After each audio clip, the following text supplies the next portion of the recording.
Has anyone got any money on them today? 5 euros, 10 euros, a different currency altogether. It really doesn't matter. Just looking for some money. Anyone? Oh, thank you. Now, we both agreed that this is your money, yes? And it's money that should be used to buy you the goods and services that are entitled to you by rights, right? Yeah. Okay, I have a proposition for you today. How would you feel if I decided how to spend this money in your interest? Not okay. Yeah, not okay, not so much. This is what I want to talk to you all about today. When it comes to providing services to people, what normally happens is that most of the decisions are taken by officials of the government or local authorities based upon their experience and their judgment and maybe some other factors. And if you know where to look, and you look hard enough, you can probably find out about their budgets. But let's face it, it's not that easy. And if you knock on someone's door to say to them that you have a suggestion for how this money should be spent, well, honestly, I probably have to say, good luck to you. My hope would at least be that they would be polite to you and give you a good reception.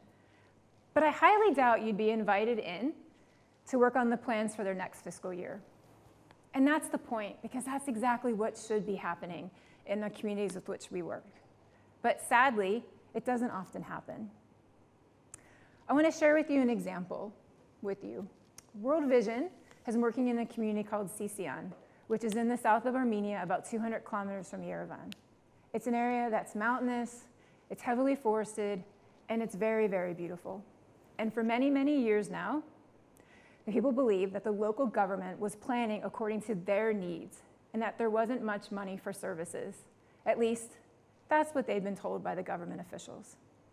So World Vision decided to pioneer an approach. The approach is called participatory budgeting. And that's the idea. If the services are for you, you ought to have some say, some participation as to what those services look like. In Sisian, the authorities agreed to be involved in this new practice, and it proved to be a real eye-opener for all who were concerned. Local people found out that the available budget was actually much bigger than they thought. They also found out that authorities thought all sorts of things were important that the people didn't think were quite essential at all. There is even money that had been sitting in an account for a while that almost everyone had forgotten about. This is the thing. Sisian is not an outlier. It's not some rare example in a system that typically works. I want you to think about the communities and the countries that you know and the places where you work. Does the story of Sisian sound familiar? Do you believe that if we scratch the surface of budget allocations, wherever we happen to be, wherever we're working, that we would find a similar situation as to Sisian's? Thankfully, Sisian's story ended up differently. With participatory budgeting, the budget was revised, and the community reallocated resources to the things that they thought were important, like renovating the kindergarten, or bringing in 4 extra staff, or setting up youth centers. What happened next was the attendance at the kindergarten went up, giving children a better start in the life that's carried out in their schooling. Other budgeting was improved with pro-community allocation of resources. The community members, seeing the difference that could be made, are now active participants, leading to a much more vibrant and healthy community. And the allocation of resources is now seen as transparent, meaning that the relationship between the community and the authorities has improved. And the cherry on the cake, and I'm not kidding about this, they saved about $100,000 US. And once people get a taste for being involved, we found that they get quite good at it too. For example, in another community in Armenia, a local copper mining company was renting land belonging to the community and paying the local authorities more than $400,000 for the privilege of renting that land. Initially, just 10% of that money was earmarked for public services. But when the community negotiators got involved, they managed to get this figure increased to 27%. That's $75,000 to benefit the community. And I don't want to forget to give credit to the authorities in Sisian for even agreeing to be a part of this level of involvement with the community. But from their enlightened point of view, they saw the community as a whole had been the winner of the process. Well, by now it may not surprise you too much that wherever we looked, we found that when people do not participate in the budgeting process, leaders and government officials can continue planning without clearly knowing their real needs. And when people participate, it changes. As one counselor in Armenia told us, participatory budgeting helped us to understand that we don't understand the real priorities of the community. It was a revealing experience. We had a totally different and mistaken understanding of their needs. So the model that we all strive so hard to make sure that resources are allocated to meet the most pressing needs of the community, by and large, it just might not be working. And it's not just a problem of the government or the local authorities.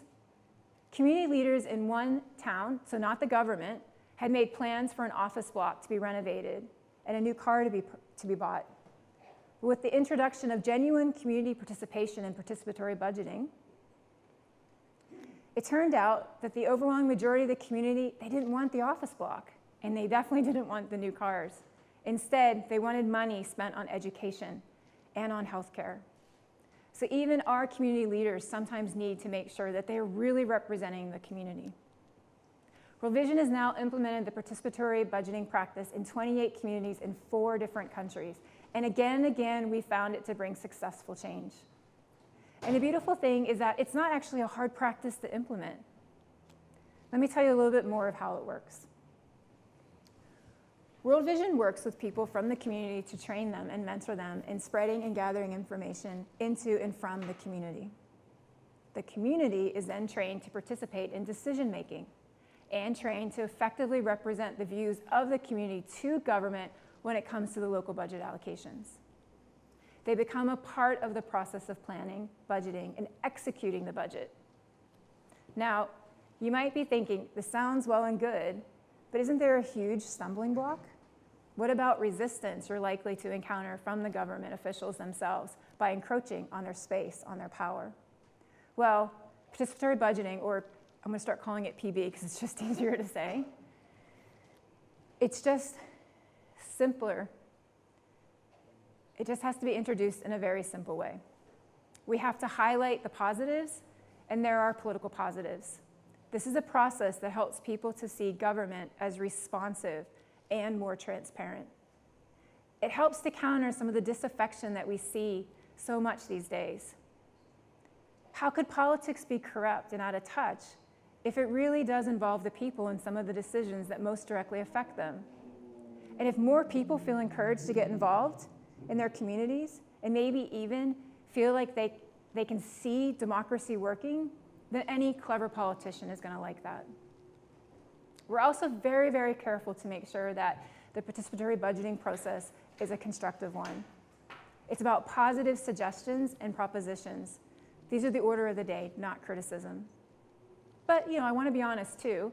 PB does mean that you need to work hard at first to inform local leaders as to what it is that they're being asked to come into and what's being attempted, what they're being asked to join. You can use the existing mechanisms, community consultations, community meetings, and so forth.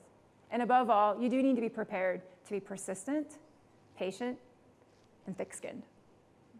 But our experience is that once government officials approach the value of PB, they adapt, they adopt it.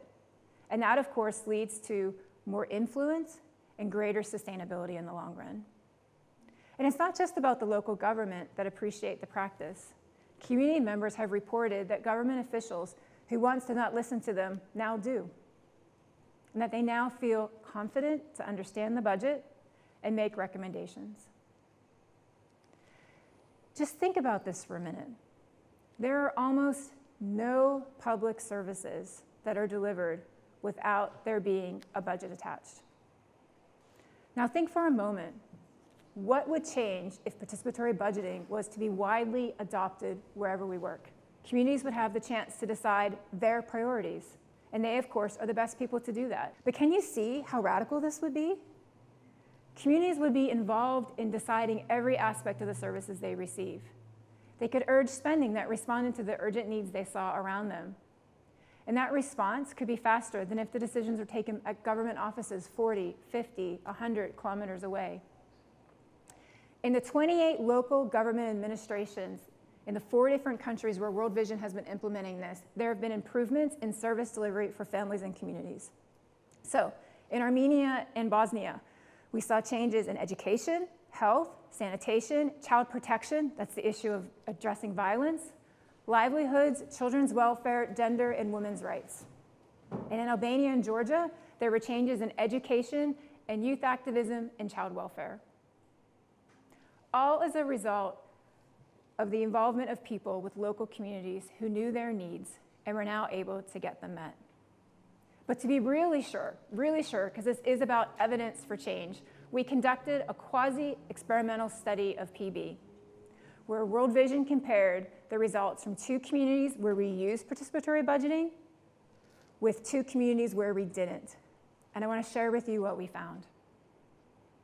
In the participatory budgeting communities, 85.2% said they had improved knowledge of planning and budgeting compared to only 27.8% in the non-intervention areas. 88.4% thought that they were better able to claim their rights related to the budget compared to only 27.3% in the other communities.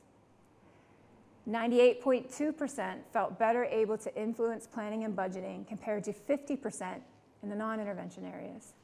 72.2% thought local government more transparent and accountable compared to only 24.1% in the non-intervention areas. And this is what I'm most excited about. 77.8% reported noticing an improvement in service delivery compared to only 14.8% in the non-intervention areas. Of course, we're talking about a cultural change if participatory budgeting is to be widely adopted, but there is evidence now that says that that change is worth it. Yes, government would have to accept a different way of making financial decisions, but look at what we get in return. More active citizens, better represented with greater confidence that the system is working for them and is influenced by them. In fact, we're talking about greater accountability, greater transparency, and in short, a better form of democracy. And if you're not swayed by improvements to individual lives, then how does a better society sound to you? Finally, if anyone's worried about what happened to Jocelyn's note that she so kindly entrusted to me at the start of this talk, let's make sure it gets back to her. As I hope we can all see and now and agree that she's actually the one who could decide better about how it's spent. Thank you for your attention today. If you want to know more about participatory budgeting practices or any of the evidence for change work that World Vision is doing, there's a website, wvevidenceforchange.org. Thank you.